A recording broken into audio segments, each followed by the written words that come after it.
আমার আজকে তো আমাদের আসার উদ্দেশ্য হলো দুটো।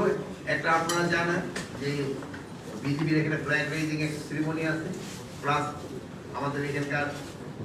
কর্মকর্তারা আছেন তাদের সাথে একটু মত বিনিময় করা। আইন শৃঙ্খলা পরিস্থিতি নিয়ে আমাদের এখানে আলোচনা হচ্ছে। এর আগে একটুখানি অ্যাবডাকশন যেটা বলে অপহরণের সংখ্যা একটু বেশি, আর একটা মাদকের একটা বিষয় একটা বড় সমস্যা। আবার আরেকটা হলো যে এখানে কিন্তু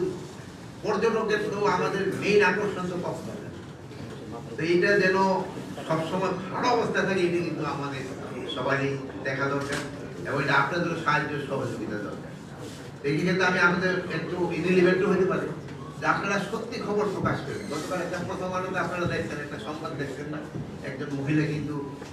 সে ধর্ষিত হয় নাই, কিন্তু তার সম্বন্ধে আমাকে এক মিডিয়া প্রচার করে দিতে, প্রচার করার পর উনি ওখানে সামাজিক কাজে একটা এই ওখানে কিন্তু সেই সমস্যা করে দিতে। আপনারা পড়তেন কিনা প্রথম আলো লাস্ট পেজে কিন্তু বড় করে লেখা, কে কে পড়তেন পড়তেন আপনারা প্রথম আলো? এই যে ভাই আমার ছবিটা উঠে দিকে জিজ্ঞেস করছি, পড়তেন? এই জন্য প্রচারটা করছে, কিন্তু এই প্রচারটা করে কিন্তু সেই এই আমার এই বোনের কিন্তু সমস্যা ক্রিয়েট করে দিচ্ছে। এরকম অনেক আছে, আপনারা সত্যি খবর দিচ্ছেন,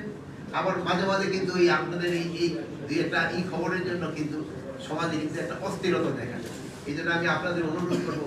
একটা সংবাদ পরিবেশন করার সময় আপনারা চেষ্টা করবেন যেন কার সংবাদ চেষ্টা পায়। আর প্লাস আপনাদের সাথে আমার আরেকটা অনুরোধ থাকবে, যেহেতু আমি নিজেও ঢাকা কলেজে পড়ছি, যেসব ইউনিভার্সিটি করছি, সেসব আমিও সাংবাদিকতার সাথে জড়িত ছিলাম। আমি মডেল নিউজের সাংবাদিকতা করছি, সেই সময় এক লাইনের জন্য দিত হলো 10 পয়সা করে, মাসে হলো 20 টাকা, আর একটা পরিবার দিত ছাত্র অবস্থা। এই টাকা অনেক টাকা, এটা এখন তো ধরেন সেই সময় তো এই একটা খবর কক্সবাজারে এক খবর পৌঁছাইতে 2 দিন লেগে যেত, বাট এখানে তো আপনাদের এখন 2 মিনিটও লাগে না একটা খবর পৌঁছে দেন, ভালো। কিন্তু আমার অনুরোধ হলো সত্যি ওইটা আপনারা প্রকাশ করেন। আর দুইটা ক্ষেত্রে হলো যে দুর্নীতির উপরে আপনারা অবশ্যই ফলা করে নিত। দুর্নীতি কিন্তু আমাকে এই সমাজ, আমি বলছি দুর্নীতিটা যদি বন্ধ করা যেত, আমাদের সমাজ থেকে সবকিছু সমস্যার সমাধান করতে। আপনারা সবাই ভালো থাকেন, দোয়া করি। স্যার একটা প্রশ্ন, বড় সমস্যা হচ্ছে অপহরণ বাণিজ্য হচ্ছে কোন কক্সবাজার দৃষ্টি পাহাড় এলাকায় গেছে। হ্যাঁ, আপনি যেটা কথা বলছেন এটা সত্যি কথা বলছেন। এখানে অপহরণটা অনেক বেশি, আর অপহরণের সাথে কারা জড়িত এটা আপনারা জানেন। যেহেতু কক্সবাজার যদিও অফিসিয়ালি 12 লাখ রোহিঙ্গাকে এখানে আশ্রয় দেওয়া হয়েছে, কিন্তু সংখ্যা কিন্তু আরো বেশি, এবং তারা কিন্তু বিভিন্ন অপকর্মের সাথে জড়িয়ে গেছে, বিভিন্ন অপকর্মের সাথে জড়িয়ে গেছে। এখন তাদের আমরা কত তাড়াতাড়ি আমরা যদি তাদের এলাকায় বা তারা যে এলাকার বাসিন্দা, যেই দেশের বাসিন্দা ফেরত দিতে পারি, অতই আমাদের জন্য মঙ্গল। এরাই কিন্তু সবচেয়ে সমস্যাটা ক্রিয়েট করতেছে। এতে কিন্তু কক্সবাজার বাসী বদনাম হয়। যেমন একটা রোহিঙ্গাদের সময় একটা অন্যায় করে, সেই সময় কক্সবাজারে এই ঘটনাটা ঘটে, সেই সময় কিন্তু সে আর রোহিঙ্গাটা আসে না। যেটা আমরা চেষ্টা করতে কত তাড়াতাড়ি এই দেশ থেকে ওদের দেশে স্থানান্তরিত করা। স্যার একটা প্রশ্ন ছিল যে এবং আন্তর্জাতিক এবং বিভিন্ন গণমাধ্যমে নিউজগুলো প্রকাশিত হয়েছে, বেশ কিছুদিন ধরে সমালোচনার জন্ম দিয়েছে। চকরিয়া থানার ওসি, বর্তমান এই যে কক্সবাজার জেলার চকরিয়া থানার ওসি মঞ্জুর কাদের ভূঁইয়া, তার বিরুদ্ধে 2 দিন আগেও ঝাড়ু জুতা মিছিল হয়েছে। তার বিরুদ্ধে ইতিমধ্যে 3টা মামলা হয়েছে, সাংবাদিক নির্যাতনের মামলা হয়েছে, ইভেন মার্ডার মামলা হয়েছে, তারপরে তার বিরুদ্ধে নারী নির্যাতনের মামলা হয়েছে। 4-5 হাজার মানুষ গত 2 দিন আগে তার বিরুদ্ধে ঝাড়ু জুতা মিছিল করেছে। হ্যাঁ হ্যাঁ হ্যাঁ, এত বিতর্কিত হওয়ার পরেও হ্যাঁ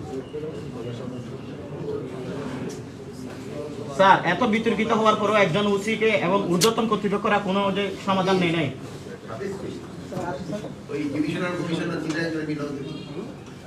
স্যার, এত বিতর্কিত হওয়ার পরেও একজন যে ঊর্ধ্বতন কর্তৃপক্ষরা তার বিরুদ্ধে যে কোনো ব্যবস্থা নেয়নি, এবং তার সাংবাদিকদেরকে ধরে নিয়ে গিয়ে এক থানা থেকে আরেক থানায় নিয়ে গিয়ে রাতের বেলায় যে নির্যাতন করছে স্যার, হেফাজত নির্যাতন নিবারণ আইনে মামলা হয়েছে স্যার তার বিরুদ্ধে, এবং তার বিরুদ্ধে মার্ডার মামলা হয়েছে। ইভেন তার বিরুদ্ধে স্যার গত 2 দিন আগে 4,000 মিছিল করেছে।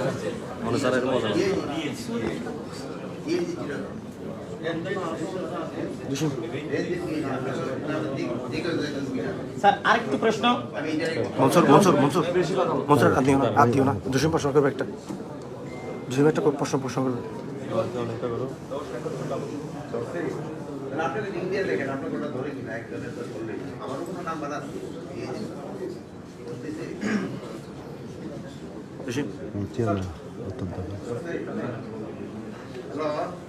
শোনো ওই ডিআইজি চক সরি ওসি চকরিয়া থানা জানো এর ব্যাপারে আরে আজকে উইথড্র করো আর কোনো কিছু না আজকে উইথড্র করো বুঝতে পারছো আজকে উইথড্র করে দাও স্যার সীমান্তে মাদক প্রতিরোধের কোনো বাড়তি ব্যবস্থা নেওয়া আছে স্যার মাদক আর স্যার এই যে মাদকের জন্য যেমন ধরো আজকে একটা কিন্তু নতুন ব্যাটালিয়ন এখানে রেজ করা হইতেছে এবং আমাদের এরও বলতে যে তাদের স্ট্রেংথ তো বাড়াইতে হবে যেহেতু পুলিশের যে স্ট্রেংথ আছে ওই সংখ্যাটাও আমাদের কিন্তু এখানে বাড়াইতে হবে প্লাস যদি আমাদের যে মাদকের যারা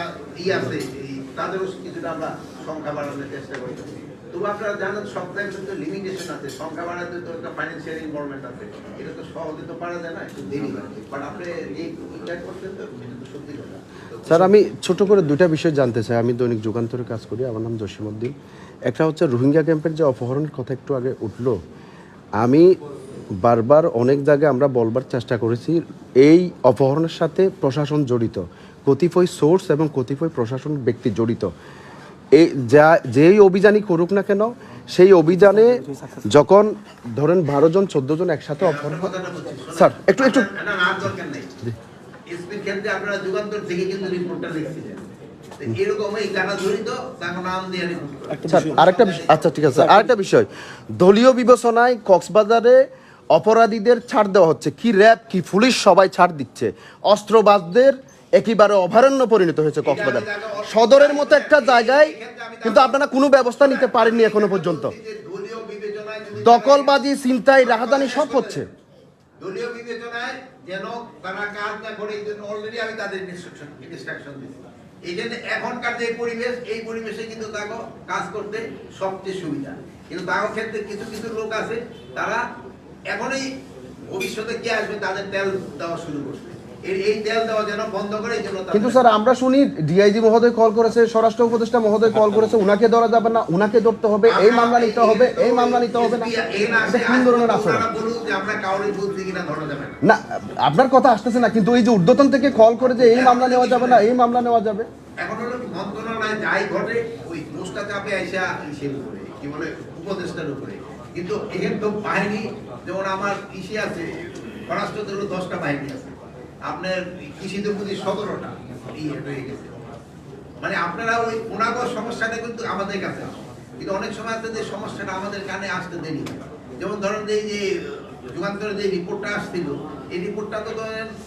ঘটনা তো অনেক আগেই ঘটছে কিন্তু আমার তো উচিত ছিল এই চ্যানেলেই পাওয়া আমাদের চ্যানেল বাট আমরা চ্যানেলে এই খবরটা পাইনি 25 ব্যাচকে ভয় পাচ্ছে সবাই এই জন্য আপনাকে চ্যানেলে দেয়নি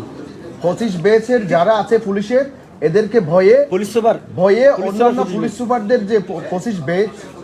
হ্যাঁ বিসিএস এর যে ক্যাডার বিসিএস পুলিশ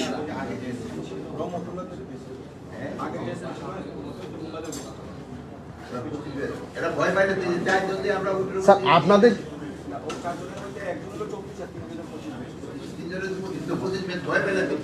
না আমি প্রশাসন অনেকের সাথে কথা বলছি দেখেন উনি আমরা পুলিশের ভয় পাইলে আমরা 83 দণ্ডে তো না আপনার একসাথে করতাম ঠিক আছে কিন্তু এটা হচ্ছে প্রশাসনের ভিতর যেটা হচ্ছে সেটাকে বলতেছি না হয় আপনাদেরকে সরাসরি ডিরেক্টলি অভ্যন্তরীণভাবে এই রিপোর্টটা আপনারা পেতেন আমরা সেটা আশা করেছিলাম সেটা চেষ্টা করেছিলাম আমি চাই এই আমার যেহেতু প্রোগ্রাম আছে এখানে আমরা অনেক সময় আমরা ওখানে যাওয়ার ব্যাপারে সীমাবদ্ধতা আছে তো সীমান্তে যেহেতু ওই পারে মিয়ানমার সরকার কোনো অ্যাক্টিভিস্ট নাই মানে অ্যাক্টিভ নাই ওখানে এখন অ্যাক্টিভ করছে আরকান তাদের সাথে আমাদের সীমান্ত নিয়ে অনেক সমস্যা হচ্ছে অপহরণ হচ্ছে লোকজন নিয়ে যাচ্ছে এই ক্ষেত্রে আরকানের সাথে আমাদের কোনো